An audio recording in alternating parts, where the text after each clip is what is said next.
Oh. And we are now live! Hey! Yay! Woo. People are here! Hi. Hello. Coffee. Definitely. Welcome to episode 24 of The Trade, Making Comics for Print and Web. With me today is Carrie Potter, Hello. Jamie Dee Galey, Hello. and Tyler Hutchison of DieHomer.com. Hi, I'm Tyler. Yay! Tyler, are you on the toilet? Yeah, I'm taking a crap right now. Well, You can see this. one has to multitask. Yep. Our, Bravo. my bathroom Bravo. has like light fixtures and vents and everything. So. Very posh. Yeah, Yes. it's really nice. Yes. No, I'm in my bedroom. My bed, and I'm wearing Oh, pants. In case anyone's wondering. It's a pants optional podcast. Pants? What is pants? What's pants, precious? We know not of these pants. Okay. Well, It's too cold not to wear pants. Let's I'm be wearing honest. pants in case anyone's wondering. So. I have a kilt, damn it. Okay. All right. Anyways, going down rat holes already. Yay! Hooray! Yay! Well, here today we are going to interview Tyler about his new little webcomic, Die Homer. And we were just kind of wondering, why did you start this project, dude? It's pretty cool. Sure. Well, should I explain? Maybe I should I explain what Die Homer is? Sure. For Yeah, starters? yeah, kind It's of. a little weird.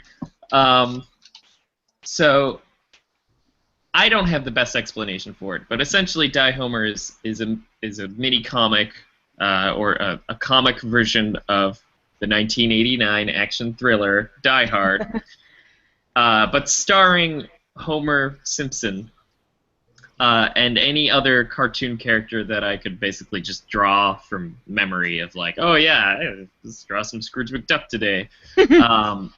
So it started out as two things. The first thing is my family every year for Christmas, we are one of those families that does make it Christmas, so we don't buy each other presents anymore. Awesome. I bet they're really weird sometimes. I bet it's fantastic. Everyone has to make presents for each other in our immediate family. That's so awesome. And this year, for the past couple of years, you've been like making people paintings, and I haven't done. My dad has always kind of gotten this shaft of, like, he's gotten like not the best gifts because it's like, oh god, I got like a week left to finish making presents for everyone. Keep that stuff to the last minute, like an idiot So every time. this year I was like, I'm gonna make something really awesome for my dad, and my dad's all-time favorite Christmas movie is Die Hard. Gotcha. So I was like, well, I started watching Die Hard and trying to, like, draw things from it, and I kind of started being like, Die Hard's an amazing movie. Like, I just want to draw, like, scenes from this.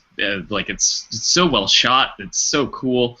So it kind of turned into, drawing Die Homer turned into an exercise of, I think I could really improve my comics by trying to just recreate this like, Die Hard in comics, and, like, looking at some of the shots they do and how they're staging things and, like, how they're just setting up scenes in general, because the movie's brilliant and it's a really great action film.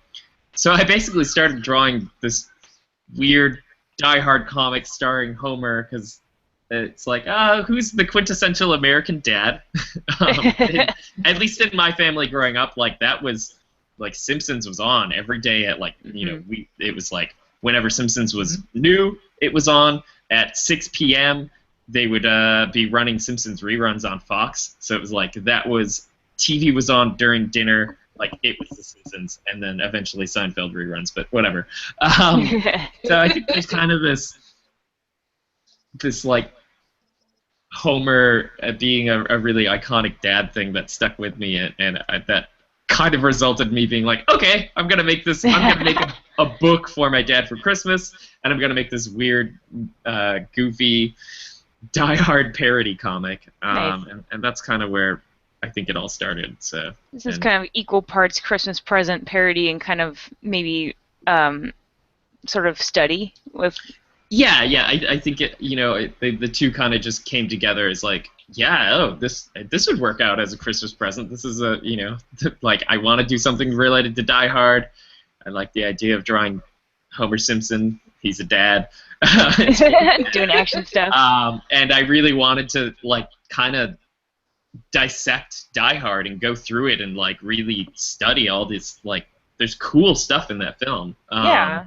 I'm currently I'm finishing up Die Homer right now, so it's almost done, but I'm already at the point of like I really have enjoyed so much learning from this and just like kind of trying to capture the essence of a film in these small comics that I'm like thinking of like, well, what should I do next? I should do another movie, and keep, like studying movies and seeing what can be learned from all these great films.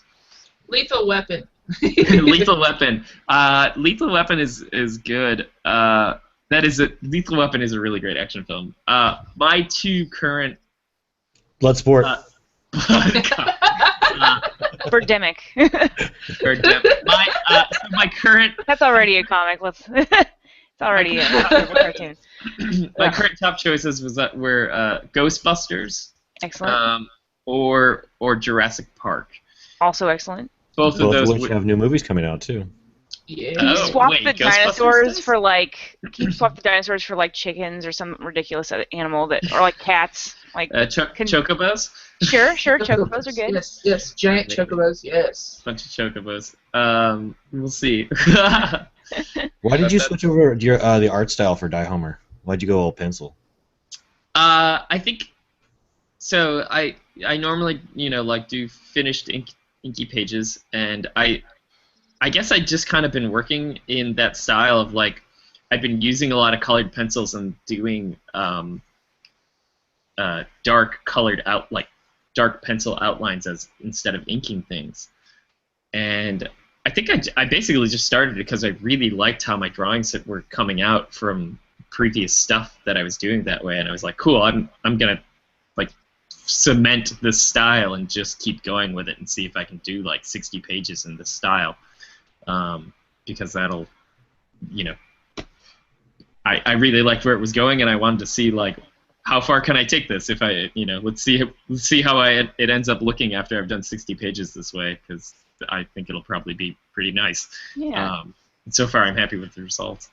I think it's really cool that you're kind of. Oh, sorry, go for it. He pumps them out pretty quick too. I mean, how long does it take you to draw a page? Well, I drew the first half of Die Homer in like a week. So, oh my god! And that was 22 pages. Whoa.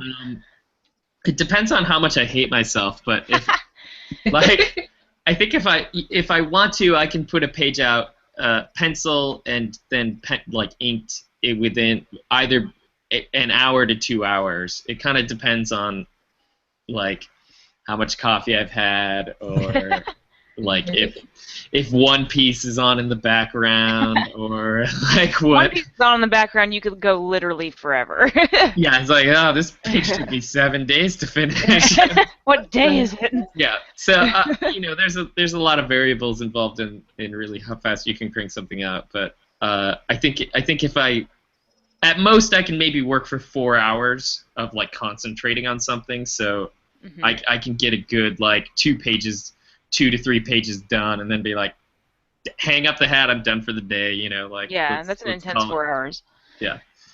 I think it's really neat how you've been able to sort of, like, I think that a lot of times when people start comics, especially if they're really kind of entrenched in being fans of webcomics already, they sort of, like I know I did, they come into it way serious. Like, everything is super serious. You gotta, this has to be perfect and everything has to be great, and like if I don't but it's neat to hear that you kind of come at this project with sort of a more lighthearted sense of play, I guess. You're just like goofing around. I'm like, I'm gonna do Die Hard but with Homer Simpson, and I'm gonna try out this new art style. I'm not gonna worry about it. I mean, it's kind of neat that you're kind of a little bit more it sounds like you're a little more playful about the whole process than a lot of people tend to be about their work. So I think that's kind of a neat, positive attitude to come to a project with. Oh, thank you. I mean, I make a lot of mistakes in my life. I would say that is like making mistakes is a big part of my life. And I think it's important to just roll with that. You eventually learn to be like, look, I'm gonna mess up. So if I try to spend too much time perfecting something, I'm never gonna move anywhere. I'm never gonna go anywhere. I'm gonna be which I in my very first webcomic that I started, The Adventures of Tyler J. Hutchison, like that, I started drawing in 2007, and there'd be spurts of like, this is great, I'm doing it. I got like 60 pages done, and then I'd hit a wall where I'd be like, no, I need to make this better. I need to improve. I need to like get something. This needs to be perfect now. And then it'd bring me to a screeching halt. Where the moment I started kind of like self-criticizing and self-doubting almost, or like really trying to polish, really trying to polish things up. That's I think what would stop me a lot of times, as opposed to just doing it and putting it out there and like drawing every day and like going for it. And if you mess up today, you've always got tomorrow to like do something better. There are definitely things I've done where I'm just like, well, it wasn't so good. Oh well, moving on. I'd much rather do 6 pages of art that aren't amazing than spend an entire day stressing about 1 page. Oh God, yeah. That's a weird headspace to be trapped in. I think, like, kind of could end up being a little bit destructive, in the long run. I think one thing that really helped with Die Homer is I had an end in sight too. I knew it was only going to be about 60 or 70 pages after I'd started drawing it. Like I kind of paced it out. I was like, okay, Die Hard's about 2 hours long. Each page it roughly translates into like somewhat every couple of minutes, like you get a page. If it's like every 5 minutes, this page represents 5 minutes of stuff. That seems about right, so it should be about this many pages. I kind of estimated it out. And 60 pages there's an end in sight. Right. Whereas my other webcomic, when I first started trying webcomics, and I don't recommend doing it this way, was like, I'm going to write this big, long fantasy adventure, like all of my other big, long, huge fantasy adventures. I love Tolkien. I'm going to write, like... The Great American Novel in comic form. The Great American Fantasy Webcomic. I'm going to have a book. It's going to be 3,000 pages of comics, and it's going to be awesome. It's going to be like... comic gold. You want to write Bone. You want to write Bone. I'm going to write Bone. I'm going to make blankets, but for Dungeons and Dragons sword and sorcery. It's going to crank it out. I'm going to be the next Chris Ware. Not. Don't do it. You're not going to happen. I definitely, in everything I've done with comics, the most successful things I've ever had have been short and like had an end in sight. Whether it be like a mini comic that's 16 pages long, or something that has a start and an end and is finishable like by me. Doing a book that's 60 pages now, I've had to build up to by learning to do lots of smaller comics. Right. And the big giant monster comic that I'd started still isn't finished, and it's really hard to get back to work on it and be like, okay, let's just keep going on this thing. I've only got 1,000 more pages left. Maybe. Gotta pump them out. Don't worry. It's super easy. Yeah. So I think it's one piece of advice that I wish when I was just starting out someone would have shaken me and said, first do like 10 16-page comics, or like do one 8-page comic, do a 16-page comic, and then make like a 24. Just like start small and start with something attainable, and then you don't have to worry about like making this perfect art style to start with. Because 100% when you start and when you end a project, your art style will have changed like already. Yep. And it's particularly noticeable if it's a like 600-page novella that you've written. It's interesting that you brought that, like, the whole ending thing up, because when I started my comic, it's basically stuck to this format of, like, I need to figure out some kind of subject matter that could last literally forever, could write about it indefinitely, kind of like no end in sight, just like weekly strips, whatever. And I think it works kind of, but like I've started writing for another comic recently that does have an ending, and I know where it's going, and I know where it's going to end up, and it's really made a huge difference in how, like, it's weird because I felt totally uncomfortable with having a thing that, like, a project that could end. Like, there's some security, I think, in like an unending kind of, like, a potentially limitless kind of subject to write on forever. You know what I mean? Like, but it feels like I've got so much more control over the story and what's happening, and like I don't know, having an ending really has made a giant difference in like confidence, I guess. It's weird. I think like, for me, it really makes me more productive to know that there's that finish line in sight. Like, I am so excited to post, like, the end pages of Die Homer, like, for people to see these, like, crazy climactic battles, and to be able to post kind of like my spin on them, because it gets really weird, and it's like it's so exciting to just be like penciling this stuff out and being like, oh, I love where this is going. I'm so excited about how, like, messed up this is. Yeah.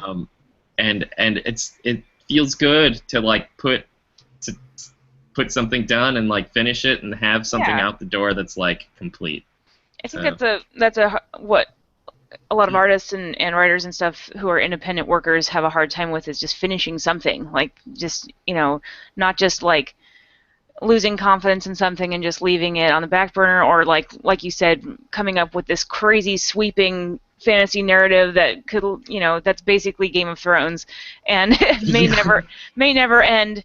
Like, that's way more intimidating than just doing like a bite-sized finishable chunk, you know, and like kind of looking at it and go, wow, I finished it, it's done, I did that, you know what I mean? That's kind of neat to allow yourself to have that kind of.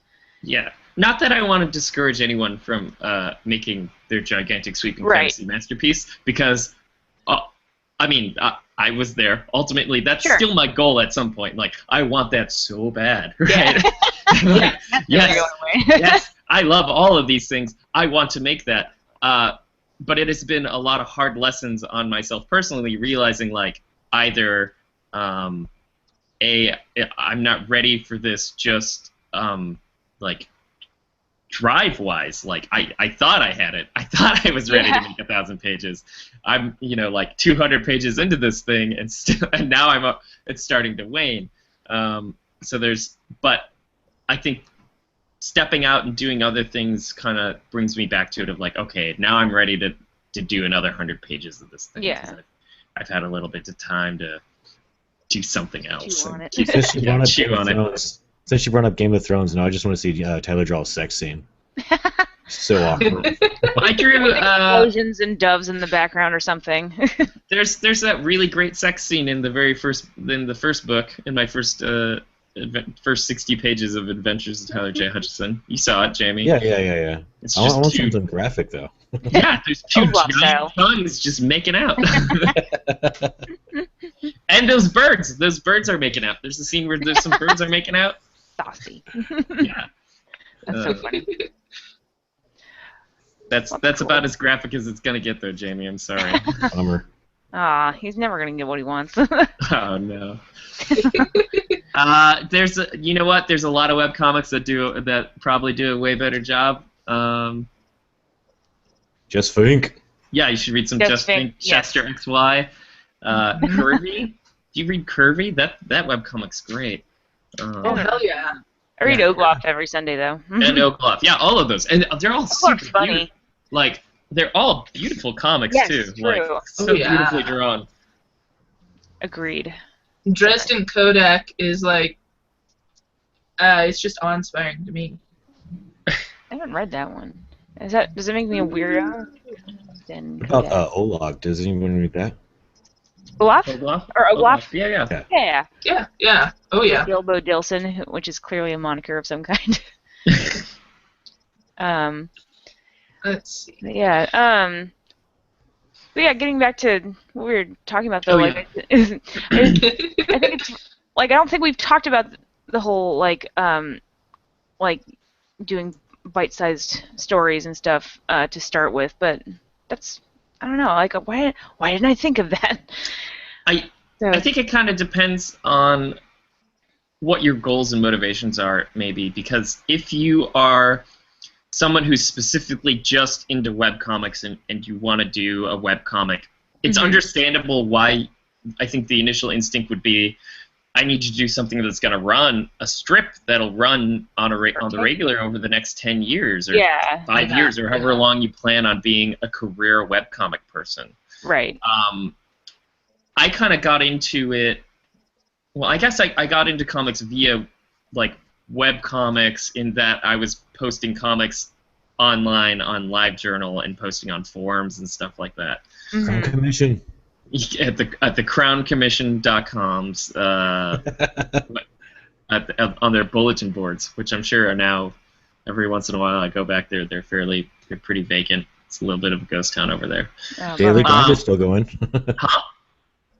The Daily Grind is still going. Oh yeah, the Daily Grind, which is how Jamie and I met. And Jamie's actually, I think, probably, if I had to point to any one specific person as a reason why I make comics, it is Jamie. Awesome. 100%. Jamie's fault. It's Jamie's fault. He did it. I met Jamie on the internet, and then I came to Los Angeles when I was a wee little child, and went and had lunch with Jamie and met up with him and hung out, and he's just this charismatic personality who can get you to do anything. And he was like, make comics. Let's do it. You're like, okay.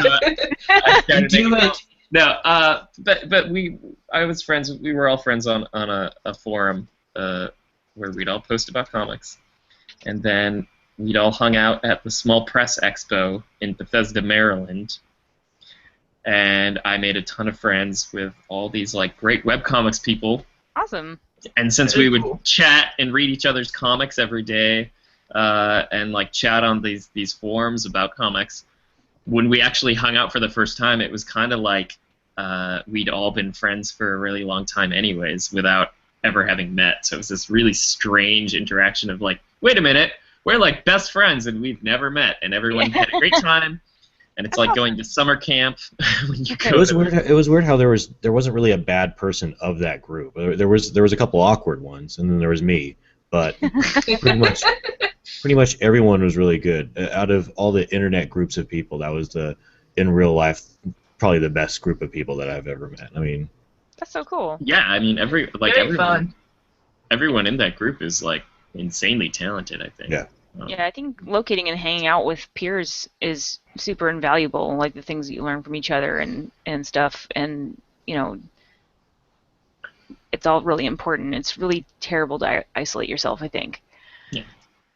So that's really I remember why I brought that up, though. Yay. here's the big payoff, is if you are getting into comics from like the zine perspective, or the I'm regularly attending kind of smaller press indie shows or just different comic shows, then it's awesome to have a 16-page comic or a 24-page comic, because you just hand it out. You can print out a mini, and that's one of the best ways to meet people, I think. Especially if you have a 16-page mini that is, you know, like not too big. You can print them for less than 50 cents to $1 a piece, something like that. You know, you can print them out real cheap. Great way to make friends. Especially, like, put a lot of effort into like making your 16-page mini comic type thing. Like, polish it up, make sure the art's really nice, and then just go find people you like, whose art you like, and hand it out. It's a pretty awesome business card.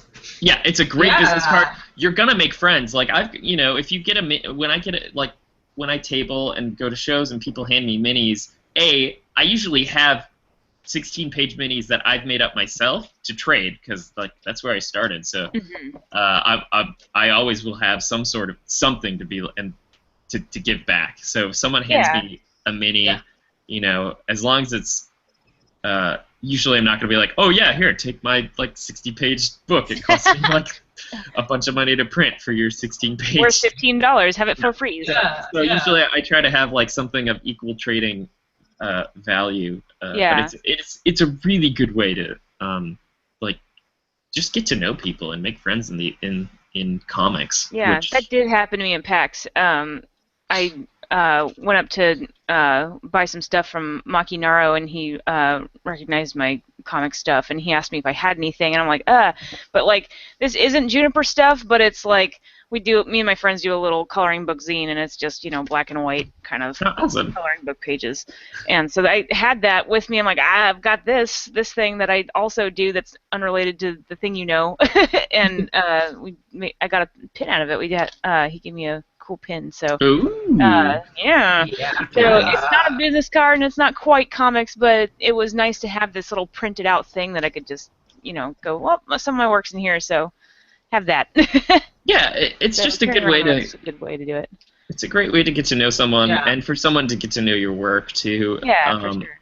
And just that, like, it's how I've met a lot of, you know, friends in comics that I have, or not that it's like you gotta have friends in comics if you wanna be good at comics. It sounds like shitty and networky kind of. Yeah, you don't really need to network in comics.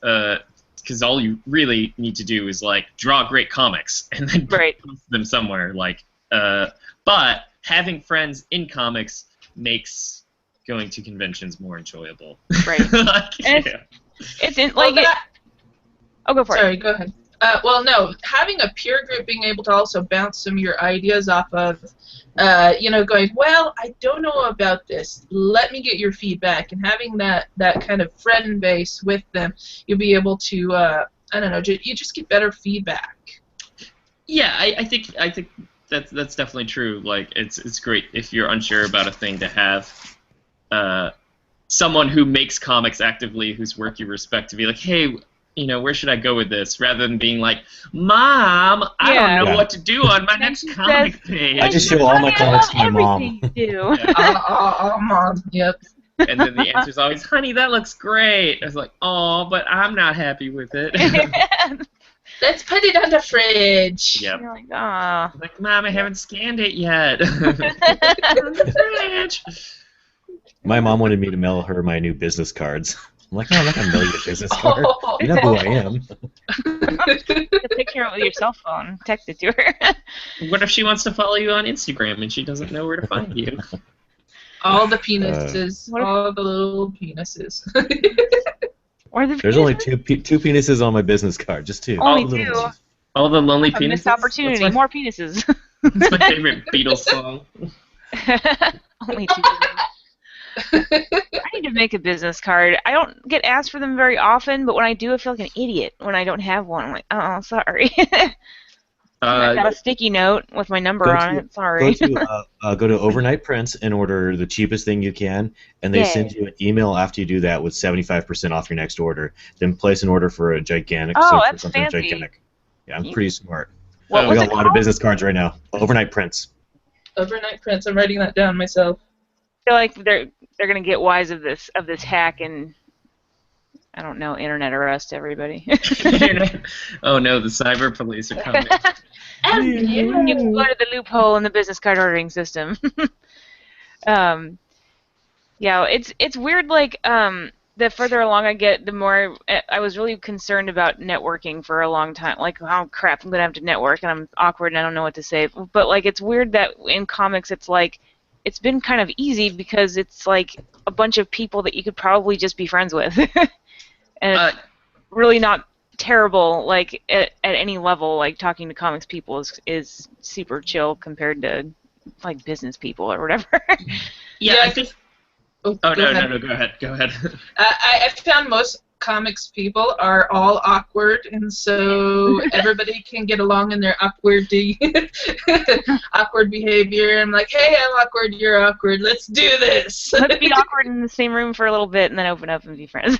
I'm the only super cool comic book artist. Oh my God, Jamie, you're so good at football.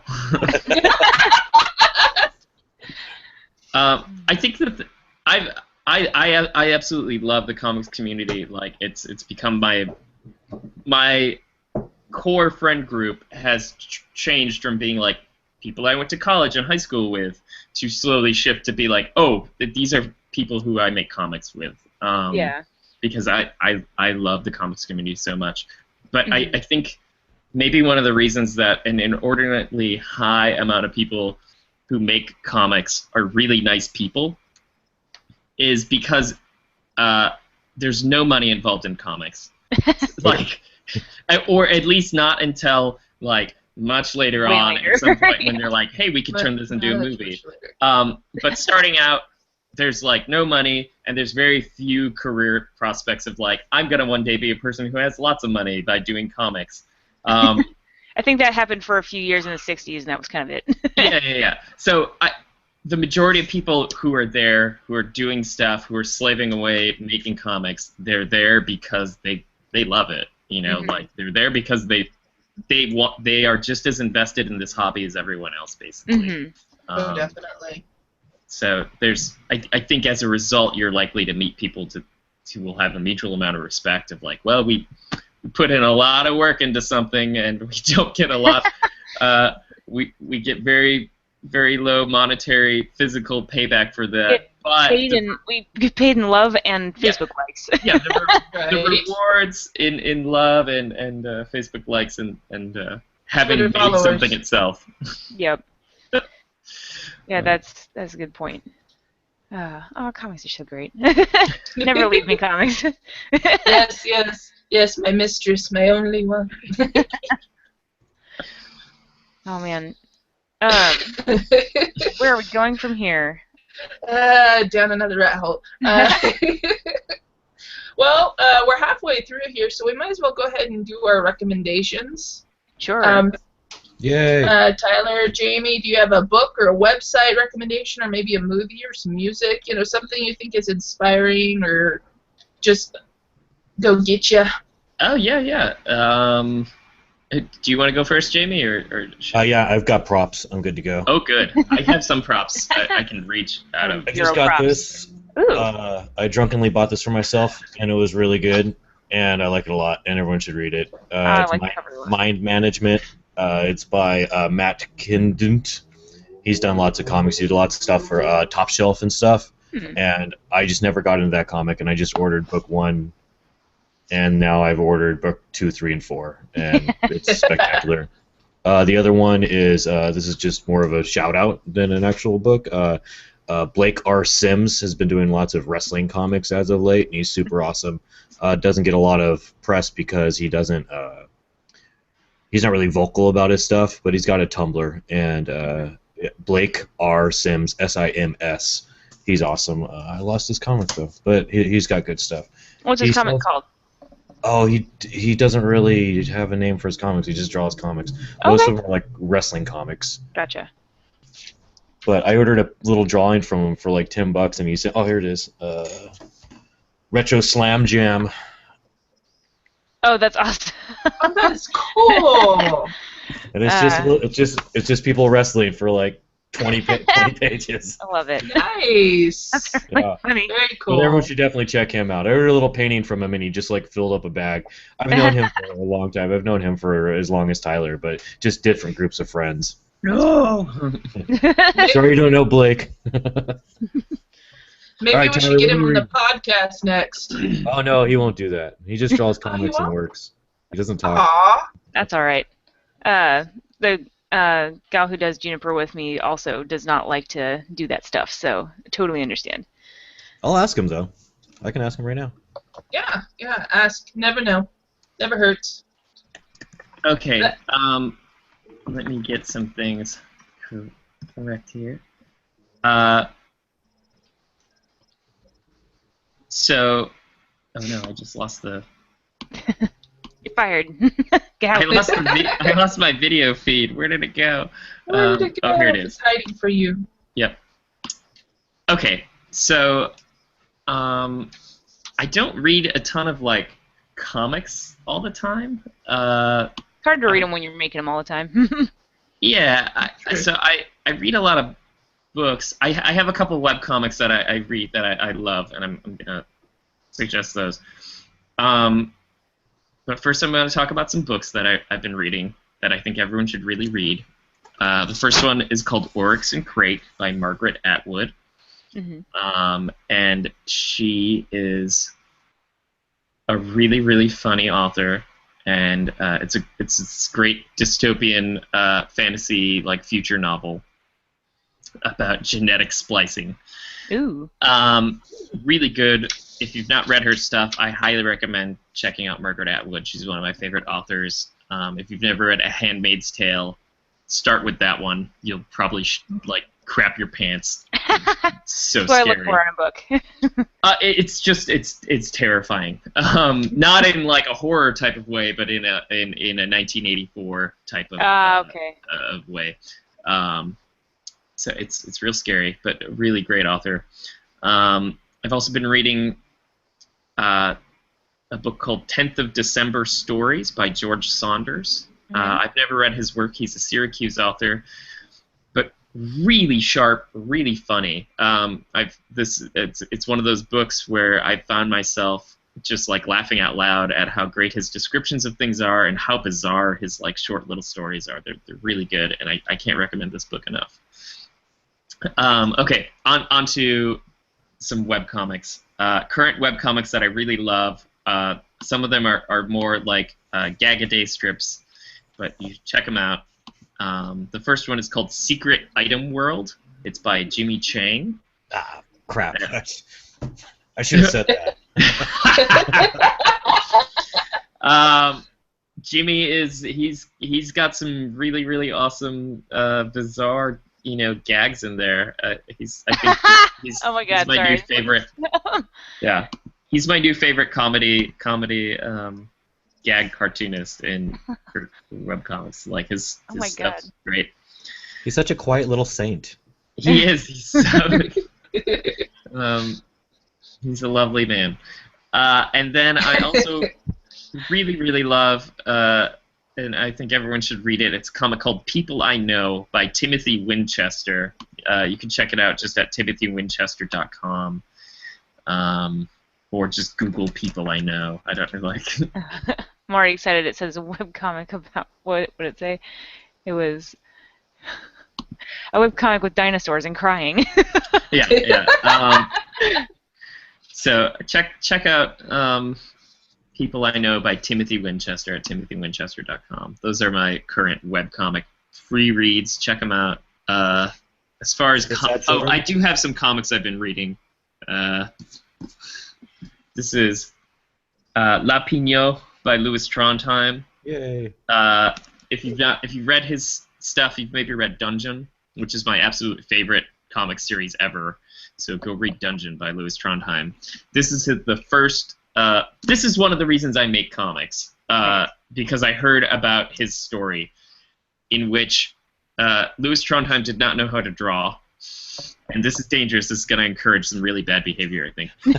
Louis Trondheim didn't know how to draw, and then he was like, screw it, I'm going to just start drawing, and he drew this 500-page graphic novel. And then by the end of it, he's like, "Cool, now I know how to draw. I taught myself how to draw." I'm just gonna 500 pages now. Yeah. Blanket was his kind of just go for it attitude. I think is what was a pretty big inspiration of mine to be like, okay, cool, I'm gonna draw 500 pages, and then by the end of it, I'll be good at drawing. Excellent.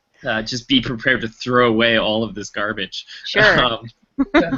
Finish a page, toss it in the garbage. Yeah, which is literally how this book was described to me by a friend who was like, who's fluent, who is a French comics person, and he was basically like, I love his work, but this is not very representational of his work. It's hard to read. It's not very good. But I had to buy it just because like this is. I'd read parts of it online and had heard the story of like that guy. He didn't know how to draw, and then he just drew 500 pages, and by the end of it, he could draw all these amazing comics. So that's pretty cool. Dungeon's so amazing. It's one of my favorite comics ever. Huh? Dungeon is spectacular. I love Dungeon so much. Yeah, they're my favorite. They're neatly stacked with my Dungeon comics and my Dragon Ball comics. That's excellent. Should I go? Yeah. Okay. So I don't have any comics or books to recommend. I've got movies. So I've been in a kind of the comic I'm writing now has a lot of spooky, creepy themes in it and stuff, and so kind of to get into that kind of mood and stuff, and also because I have an insatiable love of scary movies. Me and my husband have pretty much like devoured everything on Netflix. We've scoured everything from Amazon Prime. Like it's getting to the point where we can't find any horror movies to watch because we've seen them all. But I've been super into Ty West. T.I. is Ty West, and he is kind of more of an indie kind of filmmaker guy. He's starting to get some traction because his stuff is so quality, so great. But the two movies that I watched from him were The Innkeepers and House of the Devil, and both are kind of.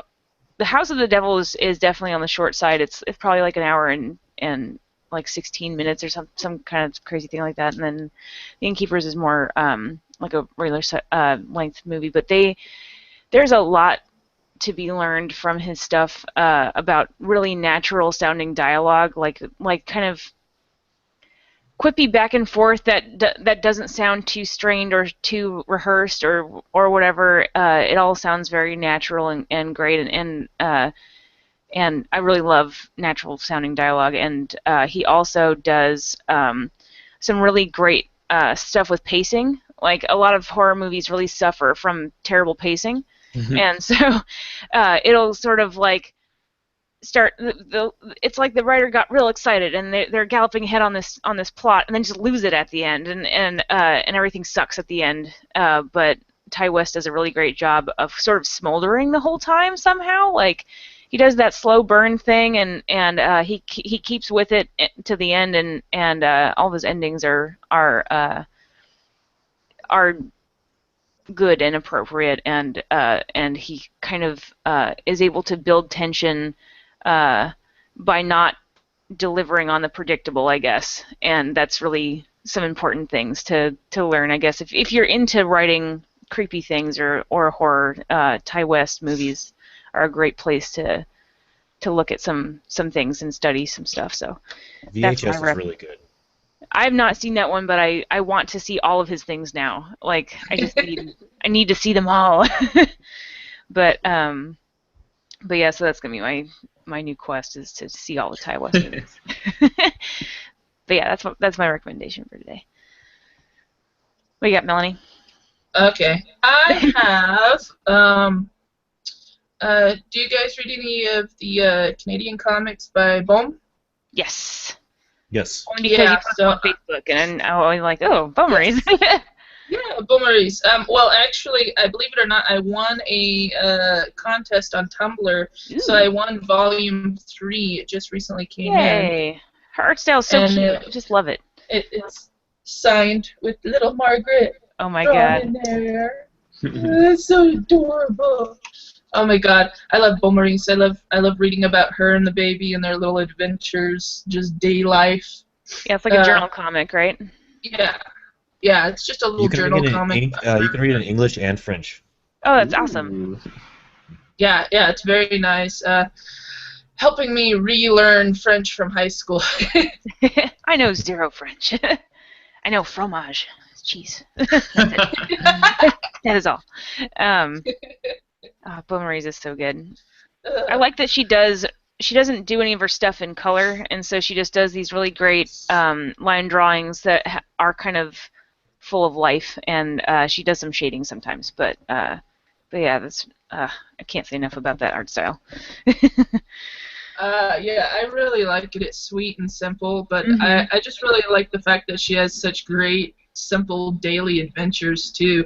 And some of them you just like, oh yeah, I've been there. Yeah. And some of them you're like, how?